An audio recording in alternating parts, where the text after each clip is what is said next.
Have you ever walked into your home and felt a wave of overwhelm crash over you? Your kitchen counter is buried under a chaotic pile of unopened mail, dirty dishes, random gadgets, and receipts you meant to sort weeks ago. Your closet is so stuffed with clothes, many you haven't worn in years, that finding your favorite shirt feels like a scavenger hunt. Your desk is a maze of papers, cables, half-used notebooks, and coffee cups, with no clear surface in sight. And it's not just your home. Your mind feels just as cluttered, racing with to-do lists, work stress, family demands, and the constant ping of notifications from your phone. You're exhausted, weighed down by stuff and responsibilities, and deep down, you're craving something different. A home that feels like a sanctuary, a mind that's clear and calm, a life that's lighter and more meaningful. What if the secret to that life is simpler than you think? Today, I'm sharing the Japanese art of decluttering, a transformative approach rooted in centuries-old minimalist philosophy that you'll wish you knew sooner. This isn't just about tidying up or getting rid of stuff. It's about creating space, physical, mental, and emotional, for what truly matters, inspired by Japanese principles of simplicity, mindfulness, and intention. Imagine walking into a home that soothes your soul, making choices that feel effortless, and living with a sense of peace you thought was out of reach. Whether you're drowning in clutter, stressed by chaos, or just yearning for a simpler life, this video will give you practical, life-changing steps to start today. Stick with me, and I promise you'll walk away with a new perspective and tools to declutter your home and heart. Let's dive in. Let's paint a picture of your daily reality. It's the end of a long day, and you step through your front door, hoping for a moment of calm. Instead, you're hit with chaos. The living room is a mess. Books and magazines stacked haphazardly on the coffee table, kids' toys or pet supplies scattered across the floor, blankets tossed over couch. Your kitchen counter is a graveyard of clutter, unopened bills, takeout containers, a blender you used once, and random knickknacks you don't even know why you kept. Your closet is so packed that you have to shove clothes aside just to see what's in there, and half the time, you give up and wear the same thing again. Your desk? It's a disaster zone of papers, cables, chargers, and sticky notes, making it impossible to focus. And it's not just your physical space. Your mind feels just as cluttered, weighed down by endless tasks, work deadlines, grocery lists, family obligations, and the constant buzz of notifications from emails, texts, and social media. This is a reality for so many of us. In our culture, we're taught that more is better.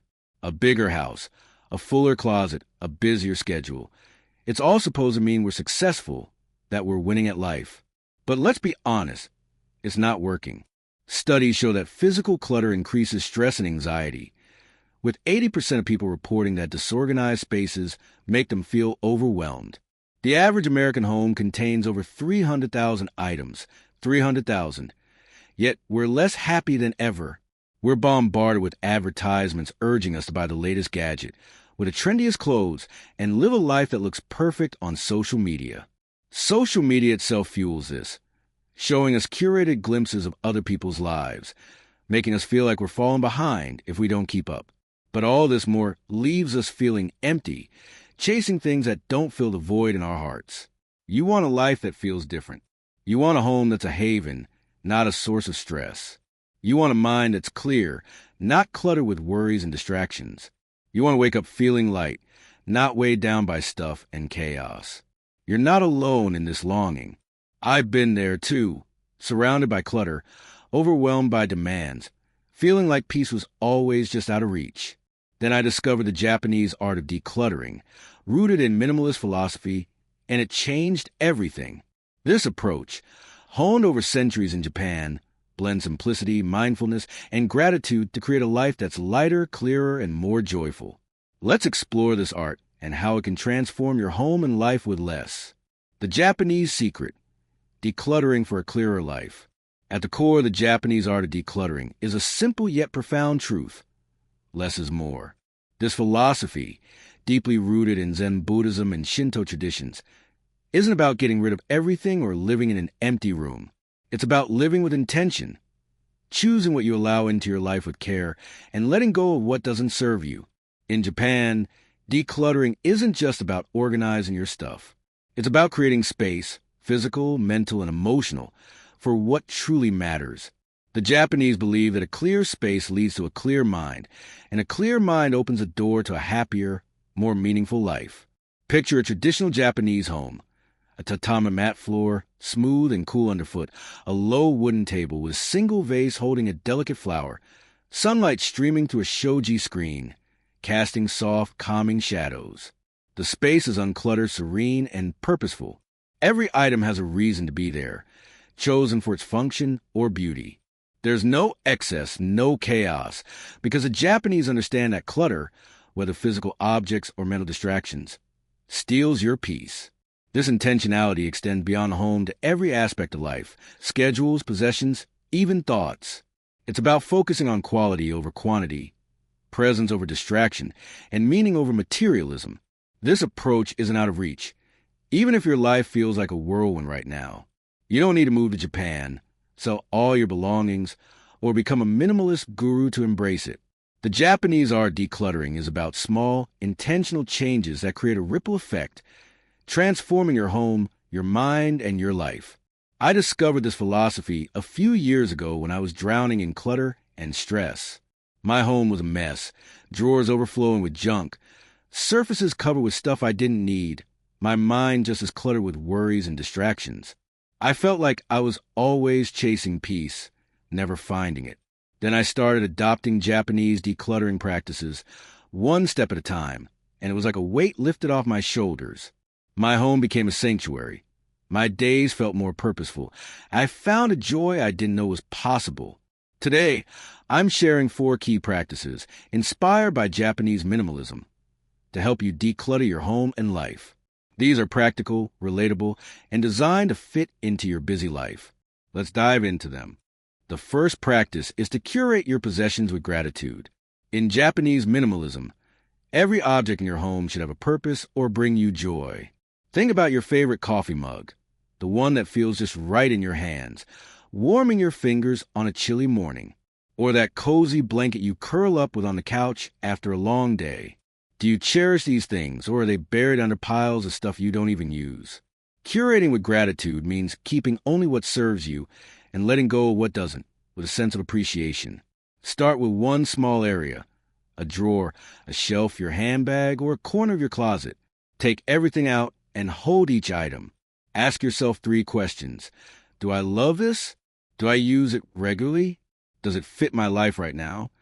If the answer is no, thank it for its role and let it go. In Japan, this gratitude practice, inspired by Shinto beliefs, makes letting go feel sacred, not wasteful. It's about honoring the item's time in your life before passing it on. I tried this with my kitchen cabinets a year ago. I had mugs I hadn't touched in years, kept out of habit or guilt, gifts from friends, souvenirs from trips. I spent an afternoon holding each one, thanking it for its time, and donating what didn't serve me. My cabinets transformed from a cluttered mess to a space of clarity, and I felt lighter, like I'd shed a weight I didn't know I was carrying. This practice isn't about tossing everything or becoming a minimalist overnight. It's about creating a home that reflects who you are today, not who you were 5 years ago or who you think you should be. Imagine opening your closet and seeing only clothes that make you feel confident, or your kitchen free of unused gadgets. It reduces stress, saves money by curbing impulse buys, and fills your home with meaning. I used to keep things just in case, but letting go with gratitude showed me I didn't need them. Try it. Pick one area of your home this weekend and curate 5 items to let go. Take a moment to thank each one and notice how your space and your heart feels lighter. You'll be amazed at how freeing it is. Clutter thrives in spaces with too many items and too little purpose. The second practice is to simplify your spaces, a cornerstone of Japanese minimalism. In Japan, homes are designed with open space in mind. Think of a room with a single low table, a cushion, and a small plant, leaving room for calm and clarity. Simplifying your spaces means removing excess and creating areas that feel open, functional, and serene. Start with one key area where you spend a lot of time, your bedroom, kitchen, or workspace. Clear every surface completely. Take everything off the counter, desk, or nightstand. Then add back only the essentials. In the kitchen, a cutting board, a good knife, and a favorite mug. In the bedroom, a lamp, a book, and a single photo frame. In my home, I simplified my living room by clearing the coffee table and keeping only a small vase and a candle. It used to be covered with magazines, remotes, and random decor. Now it's a calm space that invites relaxation, not stress. Simplifying spaces create a home that's easier to maintain and a mind that's less overwhelmed. It also saves time. You're not constantly tidying or searching for lost items. I used to spend hours organizing my desk, only for it to get cluttered again. Now, with fewer items, it stays clear, and I can focus on work or creativity. Try it. Pick one space this week and clear completely. Add back only what's essential, and notice how it feels to have room to breathe. It's like opening a window in a stuffy room. In Japan, decluttering isn't a chore. It's a mindful ritual, like a meditation that clears both your space and your mind. The third practice is to create a mindful decluttering ritual. Instead of rushing through cleaning or tossing things haphazardly, approach it with intention, turning it into a moment of presence and care. Set aside 15 minutes each day for decluttering. Choose one task. Sort a drawer, wipe down a surface, or organize a shelf. Move slowly, noticing the textures and sounds, the feel of the cloth in your hand, the soft scrape of items as you sort them. In Japanese culture, cleaning is a form of mindfulness, like the way school children clean their classrooms daily, not as a chore, but as a way to build focus and respect. I started this ritual with my kitchen. Every evening, I spend 15 minutes wiping counters, putting away dishes, and sorting one small area. I play soft music, like traditional Japanese koto, to make it feel special. It's become my moment of calm, a way to reset my space and mind after a busy day. This ritual doesn't add stress. It reduces it by breaking decluttering into small, manageable steps. It turns your home into a space of mindfulness, not chaos. I used to dread cleaning, seeing it as an endless task. Now, it's a daily pause that grounds me. Try it. Set a timer for 15 minutes today and declutter one small area mindfully. Focus on the process, not the outcome, and feel how it clears your space and your mind, like a gentle breeze sweeping away dust. The heart of Japanese minimalism is gratitude, a daily practice of appreciating what's already in your life. Clutter often comes from chasing what we don't have, but gratitude shifts our focus to what we do. The fourth practice is to cultivate daily gratitude. Think of the warmth of your bed on a cold morning, the taste of your morning coffee, the sound of birds outside, or a smile from a loved one. These small moments, often overlooked, are where joy lives. Each evening, take 2 minutes to reflect. Name 3 things you're grateful for: a cozy chair, a good conversation, a sunny day, or even a quiet moment alone. Write them down in a journal or say them aloud. In Japanese culture, gratitude is woven into daily life, from giving thanks before a meal to caring for belongings with respect. I started this habit a year ago, and it's transformed how I see my home and life. On tough days, I focus on simple things: the smell of fresh laundry, a kind word from a colleague, a warm meal. One evening, after a stressful day, I wrote down 3 things: my dog's wagging tail, a hot shower, and a quiet moment with a book. It didn't fix everything, but it filled me with contentment, reminding me I already have enough. Gratitude reduces the urge to accumulate more, saving you from impulse buys and dissatisfaction. It turns your home into a place of warmth and your life into one of abundance. I used to feel like I needed new things to be happy, a new outfit, a new gadget. Gratitude showed me that happiness was already in my life, in the small, everyday moments. Try it. Tonight, list 3 things you're thankful for and make it a daily ritual. Watch how it shifts your perspective, like sunlight breaking through a cloudy day. The Japanese art of decluttering isn't about getting rid of everything. It's about creating space for what truly matters.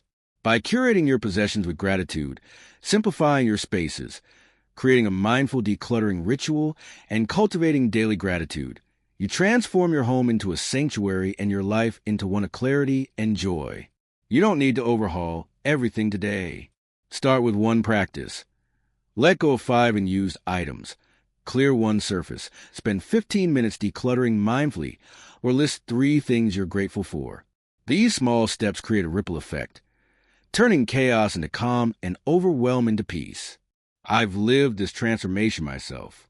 A few years ago, my home was a cluttered mess. My mind was racing, and I felt like peace was always out of reach. I was surrounded by stuff, yet I felt empty. By adopting these Japanese decluttering practices, one at a time, I found a lighter, more joyful way to live. My home is now a haven, with only things I love or use. My days are more intentional, with time for mindfulness and gratitude. I'm more present for the people and moments I love, and I feel happier than ever. You can have this, too. Which practice resonates with you most? Drop it in the comments. I'd love to hear your first step. If this video inspired you, hit that like button, subscribe, and share with someone who needs a little simplicity in their life. Let's keep this journey going together. Thank you for watching, and I'll see you in the next video, where we'll explore more ways to live simply, mindfully, and joyfully. Here's to a lighter, happier life through the Japanese art decluttering, starting right now.